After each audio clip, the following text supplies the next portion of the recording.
G'day viewers, the end of another week. Time once more for totally fucked up Friday after Friday work drinks. Hell, you know, this is the best thing about working. I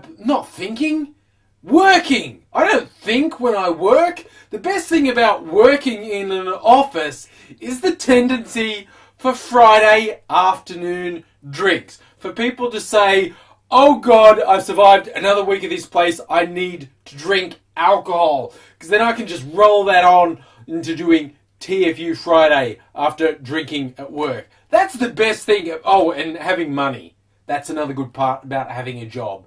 But collectively drowning your sorrows in alcohol, not bad at all. But 1 week later, I said last week the most totally fucked up thing in the world was the revelations about the PRISM surveillance program in the US. I reckon that's basically still the most fucked up thing in the world. Not necessarily for the reason you might think. Now, it's not, because there have been even more revelations this week about the scale and the depth of the surveillance, because there have been more revelations.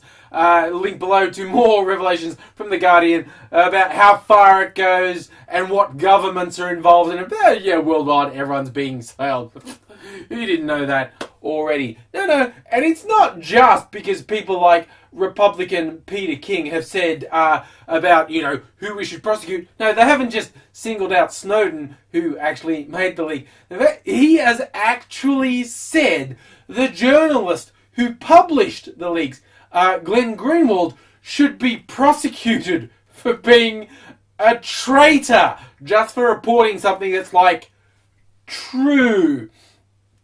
And it's just like, he goes, oh yeah, you know, freedom of the press. We talk about it. We say it's important. But, you know, really, it's not like these things are absolute. And he goes on to draw the completely reasonable analogy like, oh, you know what? Glenn Greenwald reporting that the US government is spying on its own citizens. Oh, that's just the same as if, remember D-Day, the Normandy invasion? It's as if a journalist, you know, just told the Germans when that was going to happen and where. You know, despite the fact that, you know, your own army invading another country is nothing fucking like your own government surveilling everyone who's not committing any crimes, you know, to bloody fucking Peter King. The war and Nazis is exactly the same as innocent people being under constant surveillance by their own government. But in his defense, he's a complete fuckwit. You know, but that is still not the worst thing, you know, calling Snowden a traitor. Hey, look, seriously, that's Snowden's girlfriend. He actually left her because he thought it was more important to tell people what their own government was doing to them. He had to go into hiding and leave this girl behind. And that means she's single! How? Whoa! Okay, unexpected bonus right there is all I'm saying. But I have to admit, one of the most insightful little humorous turns of phrase I saw online in the last week or so in light of these revelations. Okay, if Snowden has committed treason, treason is defined as giving aid to the enemy, and what Snowden did is tell the American public what was happening to them. So, these politicians, both Democrat and Republican, who have accused Snowden of treason, have basically come out and admitted the American public is their enemy. You know, in case you had any illusions at all left. They've just come out and admitted that. So, yeah. But that is still not the worst thing.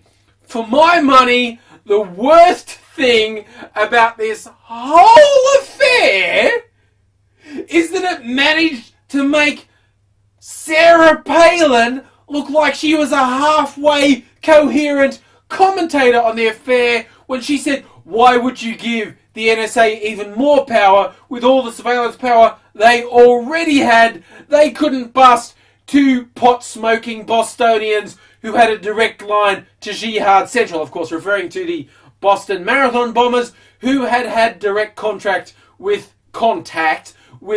extremists, and they still weren't found. All the evidence was laid out with all the surveillance. It was all available, and yet they weren't found. And what this shows us is, yet again, this whole level of surveillance does not prevent crimes. All the stories you've heard about, oh, we busted this person, is a pack of fucking lies. Okay, what as looking at like surveillance cameras and phone records and email records after the fact can help you convict someone who did something, but there is yet to be a really significant case where it headed something off at the pass.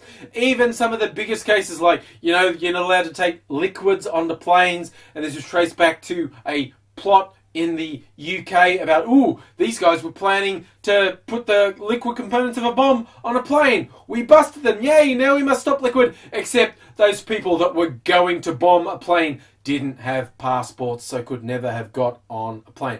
See, it's an interesting fact.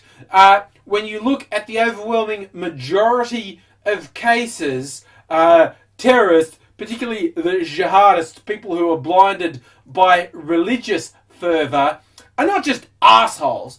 Because seriously, if you want to go down that path saying, I'm going to blow people up in the name of my religion, you're a fucking asshole. They are also really quite stupid. Not necessarily in the case of IQ, because again, there was a case in the UK of people who are like qualified doctors who decided to, they're going to have a terrorist act. These are the guys who a while ago drove a car full of petrol into an airline terminal in Scotland, and the worst thing that happened is one of them burned to death. So yeah, we are literally facing with a lot of the jihadist people who are willing to die themselves, but are not willing to take the basics of learning how a bomb actually works. So yeah, these people are not just scum fucks, they are overwhelmingly really quite stupid as well.